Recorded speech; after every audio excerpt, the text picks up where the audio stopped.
રાજકોટ જિલ્લામાં આવતા તમામ નેશનલ હાઈવે, સ્ટેટ હાઈવે, જે મોટા રોડ નેશનલ હાઈવે અથવા આપણું આરએનબી ડિપાર્ટમેન્ટ મેનેજ કરતો હોય છે, આ તમામ રોડ ઉપર ડિસ્ટ્રિક્ટ રોડ સેફ્ટી કમિટીની મિટિંગ્સ સમયાંતરે યોજાતી હોય છે.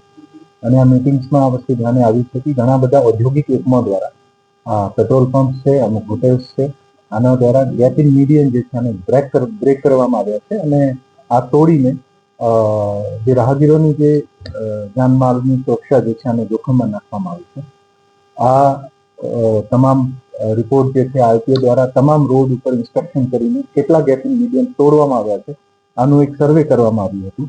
આમાં રાજકોટ ભાવનગર રોડ ઉપર 5, રાજકોટ કાલાવાડ રોડ ઉપર 2, રાજકોટ મોરબી રોડ ઉપર 16, નેશનલ હાઈવે ઉપર 9, રાજકોટ જામનગર રોડ ઉપર 16.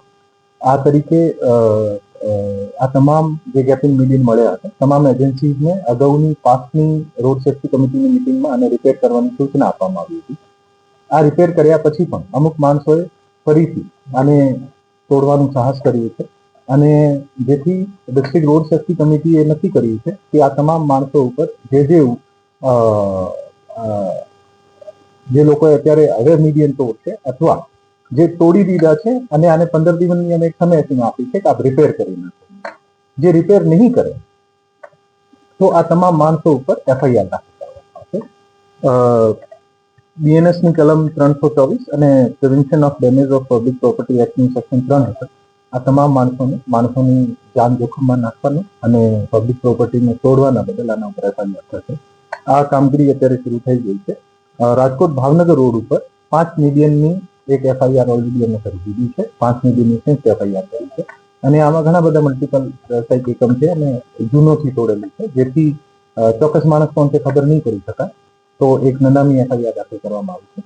પણ હવે આ બધા રિપેર થશે. હવે જે કોઈ પણ સંસ્થા તોડવાનું સાહસ કરશે તો અમે નામજોગ એફઆઈઆર કરીશું અને જે પણ સ્પષ્ટ રીતે દેખાય છે કે આ પેટ્રોલ પંપ એક જ છે અને આ પેટ્રોલ પંપ વાળાએ તોડ્યું છે અથવા કમર્શિયલ એકમ એક જ છે અને આને તોડ્યું છે, તો આને અમે વિનંતી કરી છે કે આ 15 દિવસમાં સ્વખર્ચે આ મીડિયમ તમામ રિપેર કરાવી અને આ જે રિપેર નહીં કરાવશે તો આપને ઓફકોર્સ અમે બધા પગલાં લઈશું અને આપને ઉપર એફઆઈઆર પણ દાખલ કરાવીશું.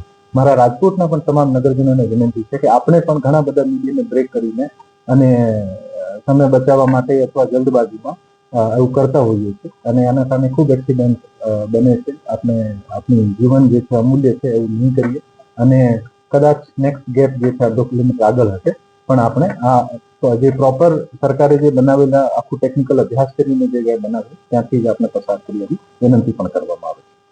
અમુક રિક્વેસ્ટ પણ મળી છે ગામડાઓ દ્વારા કે અમારે ગામમાં જવાનો રસ્તો છે, આ તમામ જે અમુક જોડતો રસ્તો છે ત્યારે કદાચ મીડિયમ ધ્યાનમાં નહીં લેવામાં આવે અને અત્યારે બ્રેક થઈ ગયું છે, એવા પણ કેસીસ મળ્યા છે ખાસ કરીને જામનગર રોડ પર.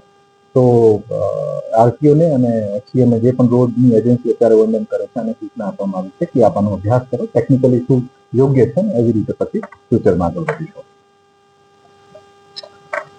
સેન્સસમાં